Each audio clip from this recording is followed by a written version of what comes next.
Have you noticed that you've changed since becoming a parent? Is it a good change or not a good change? Stay tuned as I recall 6 ways that a person can change after becoming a parent.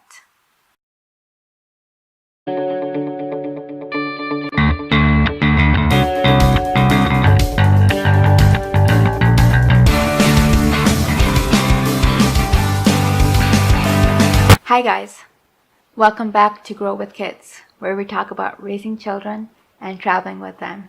I'm your host, Rena. There's some of us that are usually very excited about becoming a parent and take it in good stride. But what we don't realize is the changes that happen to us along the way. Now, those changes can be good or bad, but they definitely impact our personality and the decisions we make in the future. So when we're raising kids and the kids are growing, we are growing with them. Here are 6 ways that becoming a mom has impacted me. Why don't you let me know in the comments below, what changes have you noticed once you became a parent? Were they good for you or not so good? If you like this video, don't forget to hit that like button. And if you're new, welcome. Don't forget to hit that subscribe button and that alert button so you'll know when the next video is uploaded, and I upload 2 videos every week. Believe it or not, when I was younger, I used to have a very short fuse. I used to get angry very fast. You could ask my brother how many times he and I have fought. And we fought about little things. We fought about the TV show we want to watch. We fought about stuff in the room. We fought about the weirdest things. Little things. Because we both, well, one thing, I had a short fuse. When I became a mom, that changed. Now, the kids can do a lot more, and I would be quite patient. I have learned to take things with stride and look at what they've done and not lose my temper and give them discipline by telling them time out, or shouting at them saying no fighting or no hitting, no saying bad words. That's the one good thing that came out of becoming a mom. You learn to control your anger. Because 1, you don't want to scare your child. 2, when you're angry, you don't really think about your actions or your words. And I don't want to say something that will impact them or do something that will impact them negatively. So I think that's on my mind, and therefore my temper has subdued.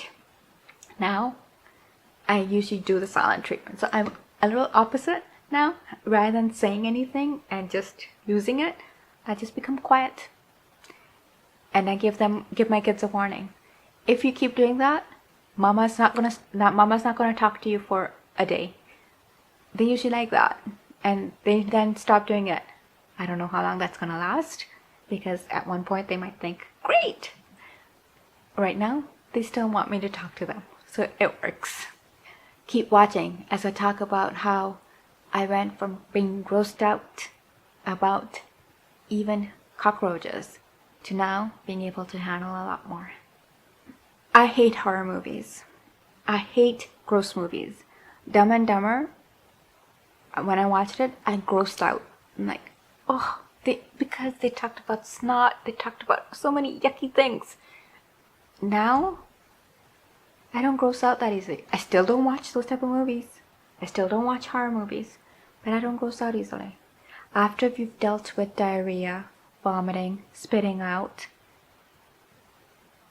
insects in the house, mud all over the place, dirty clothes, after you've dealt with a lot of that stuff, and you keep dealing with a lot of that stuff, you don't gross out as quickly. I don't know if that's a good thing or a bad thing, but I don't gross out that quickly anymore. I could take on a lot more. I was a night owl. The best work I did was at night. I would sleep late, wake up late, but I would get a lot of work done at night. That changed. I am now a morning person. I get tired. By 9ish, I am exhausted and I am ready to hit the sack because I have been on my feet. I've been dealing with the kids. I am tired. I want to just sleep. But once I'm up in the morning, I'm able to get a lot more stuff done. And I try to make sure that I'm up earlier than my kids so that I can get a lot of my personal stuff done as well. But I'm definitely become a morning person. Now, my friends aren't like this to a certain extent, but I am. Even my husband's not like this. But ever since I was young, I used to be a serious person. I used to take things a bit too seriously. I used to analyze my life to a great extent. I used to make those timelines with what I wanted to accomplish at what age. I did a lot of that throughout my younger years. And I took life a little seriously. Not anymore. I don't take things so seriously anymore. I'm a lot more calm and I just go with the flow to a certain extent. Obviously, I don't want to go with the flow with everything in life, but I go with the flow to a certain extent. If the kids break a toy, they've broken a toy. That's what kids do. If they spill something on the carpet, okay, we'll clean the carpet, but kids do that. Yes, you tell them to be more careful, but then you move on. You don't keep hashing on that particular topic. If things didn't happen, they didn't happen. They'll happen the next time. So this might not be such a good thing, but I don't worry too much about little things. I don't sweat. As the book says, don't sweat the little things. And I don't sweat the little things as much anymore. I just go with it. I know what I need to get done to make sure everything is good.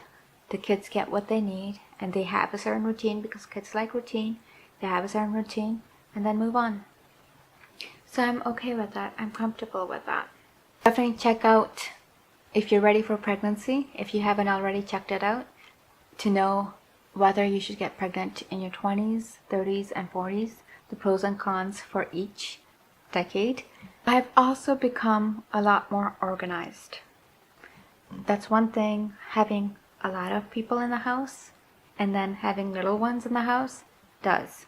Especially if you don't want a room full of toys and half the toys the kids don't play with, or you want so many clothes that you don't know what to do with it, and then you realize, oh my god, he didn't wear 3 of these outfits and now he's no longer that little. He grew out of those before they were even put on him. I wasted so much money. So you don't want that. So what you learn is to organize. I have drawers with different age clothing on them. Age 5, age 6, age 7, age 8. So as they get older, especially if the older one gets older, well, obviously he's going to get older. As the older one gets older, his young clothes that are in good condition, move on to a cabinet of that age. But as my younger one gets older, his clothes go to Goodwill or go to Friends if they're in good condition. But that's what I've learned, that you have to stay on top of your organization, especially if you don't want your house to go from neat and clean to so we need to be organized. I used to love dressing up, wearing that perfect makeup, having different hairstyles, and looking great in new outfits and perfect outfits with the perfect heels that went with it. And then the long earrings, bangles, rings, everything. now I don't have time for that.